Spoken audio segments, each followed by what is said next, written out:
What's up, fam? Welcome back to the garage. I thought today it would be fun to do a video with a top 10 list.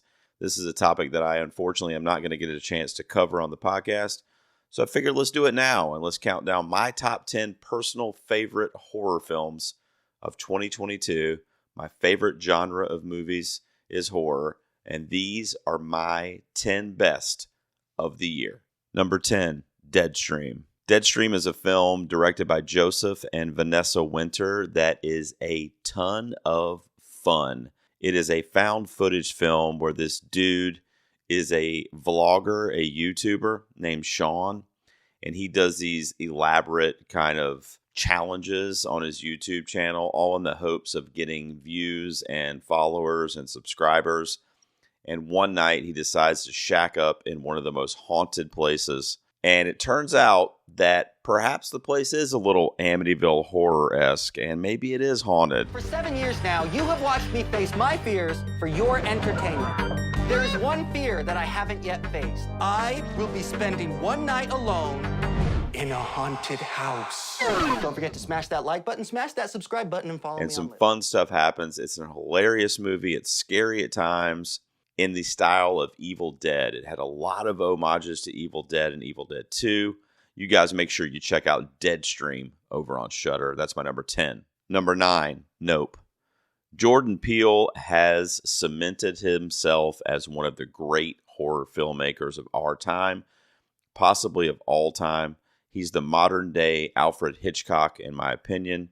And while I liked Get Out and Us more than Nope, I think Nope is a tremendous film that blends sci-fi, western, and horror all together in this very interesting potpourri mix. We get tremendous performances from frequent collaborator Daniel Kaluuya, and Keke Palmer is amazing in this film as well. Bro, what you see? Something above the clouds. That's big. How big? Big. It's got some terrifying scenes in it that will resonate with you in your brain for years to come. I'm thinking specifically of the Gordy scene, and we learn the origin of Gordy, the chimpanzee, in flashback sequences, and there's one scene that is haunting, nightmare fuel. While it may not be Jordan Peele's best film, it's easily one of the best horror films of 2022. Number 8, Barbarian. This is a movie that really takes the viewer by surprise, especially if you go in with knowing very little. The first half of the film plays as kind of this ominous, quirky kind of friendship between our lead character, Tess, portrayed by Georgina Campbell, and of course, Bill Skarsgård, who is Pennywise himself. So you immediately think he's up to something. The casting is genius. Their friendship and their relationship in this Airbnb mishap kind of plays out in the first half of the movie. Justin Long gets introduced to the film, and that's when shit goes off the rails, guys. This film has some homages to classic horror tropes that I won't mention here as to avoid spoilers, but the film takes a dive and a descent into madness in the second half of the film, and it is a very surprising picture that will keep you on the edge of your seat. Barbarian is my number 8. Number 7, Speak No Evil. Speak No Evil is a Dutch thriller horror film that is easily the most disturbing movie that I saw in 2022. This is a slow burn, but a slow burn as if someone sticks a knife in you and twists it ever so slowly until you eventually pray to be bled out because you can't take anymore. This movie is so bleak and so dark in the last act of the film that it will literally haunt you. No one's forcing you to stay, but I really hope you do, because today is gonna be a great day. And it just takes on this very fucked up, it is a fucked up ride, guys. Speak No Evil has to be seen to be believed. One of the best endings, I hate using the word best, to a movie that I saw this year. Speak No Evil, my number 7. Number 6, Pearl. This won't be the last time I mention Ty West on this countdown. Pearl was the prequel to what we saw in X earlier in the year. And then, of course, we have the third movie in the trilogy, Maxine, coming up later in 2023. Pearl is on my list for Mia Goth. Mia Goth gives a performance that is, for my money, the best one that I've seen in 2022, and that's any genre of film. She should be nominated for an Oscar. She won't be because it's horror. It also has some nightmarish imagery. And the film is very unique, and Ty West knows what he's doing in that respect because he loves to pay homages to other eras in modern films. And this is a film that, in my mind, I thought this is like The Wizard of Oz if Dorothy snapped and went on a killing spree. That's what Pearl is. If you haven't seen it and that sounds intriguing to you, seek it out. Mia Goth is top tier in this movie, and it's easily one of the best of 2022. Number 5, Scream. You guys know I'm a huge Scream fan going all the way back to the original. I love the original trilogy. Scream 4 was great to come back into that universe. And even better is Scream 5, essentially, is what it is. But it's called Scream 2022. You get all your legacy characters back. Dewey, Gale, and of course, Sidney Prescott. But you get these modern, hipster, kind of Gen Z characters introduced to the mix. And I love the Ghostface reveal in this movie. This is my favorite Ghostface reveal since the original film with Billy and Stu. I won't give anything away for spoilers. Check out Scream if you're a fan of the franchise, and even if you're not, this could be a great introduction to that franchise. And then you can go back and watch them. Scream, I love it. Number 4, Fresh. Fresh, directed by Mimi Cave, is a film unlike any other one on this list because it is half romantic comedy, half blood-curdling horror. And I'm not kidding. The first 30 to 35 minutes of this movie is this kind of romance playing out between Daisy Edgar-Jones and Sebastian Stan's characters. They meet each other. They seemingly fall in love. They have this kind of romance going on. And then this movie flips a switch and does a complete turn where in the blink of an eye, it is one of the most horrific things that you could ever imagine for our lead character, our quote-unquote final girl in Fresh. And it's sick. It's a beautiful thing to watch from like a cinematography standpoint. The acting is on point, but it is just such a surprising movie that just really, really takes you by surprise. And with the exception of Speak No Evil, this is probably the most surprising horror movie that I saw in 2022. My number 4, which is a Hulu original, is Fresh. Number 3, Smile. Smile, directed by Parker Finn, was originally a short film, and you can kind of see why. But what they did is they stretched it out into this feature-length film, a little over 90 minutes, and it was going to be straight to streaming originally, but Paramount bought the rights to it, and they released it theatrically.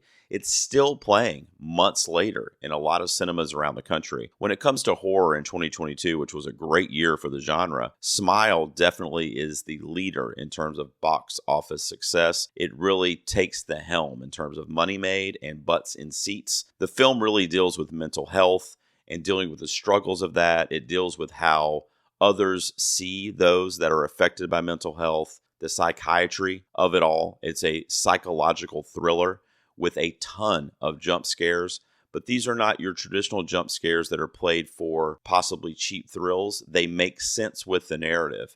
So whenever a jump scare comes along, it's almost expected, which is weird because it's a jump scare and it still gets you to jump out of your seat.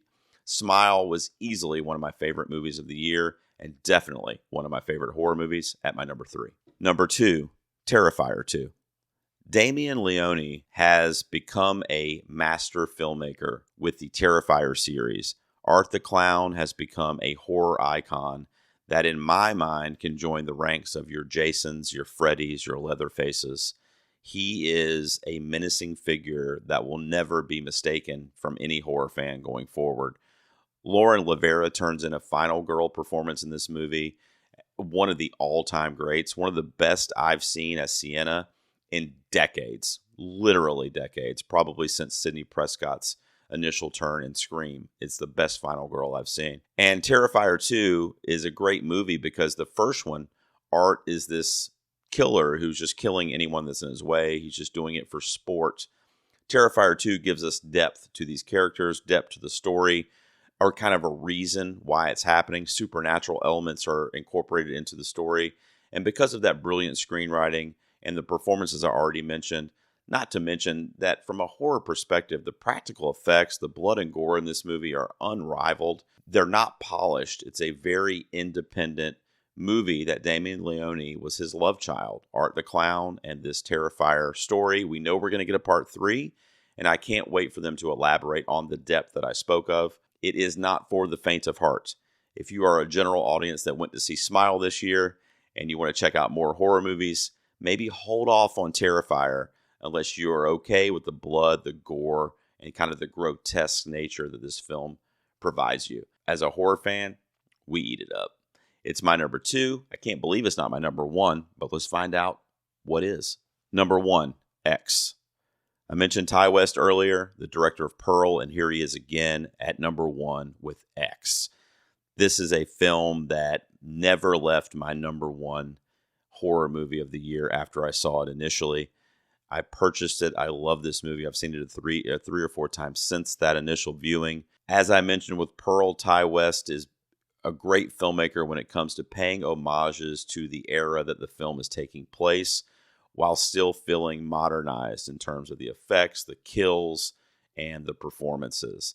You know, sometimes you'll be watching a Ty West movie. I'm thinking of this one, but I'm also thinking of a film like The House of the Devil, where if you didn't know anything about it and you just walked into a room where it was playing, you would think it was a movie playing on like a VHS tape from the 80s. And he does that again with X. This is more of an homage to your backwoods horror like The Hills Have Eyes or Texas Chainsaw Massacre. Also, nice little subtle shout outs to the porn industry, which really catapulted in the 1970s. It is a love letter to 1970s era aesthetics and also 1970s horror. Another tremendous performance put in here by Mia Goth, although it was not as good as her performance in Pearl. It was still amazing.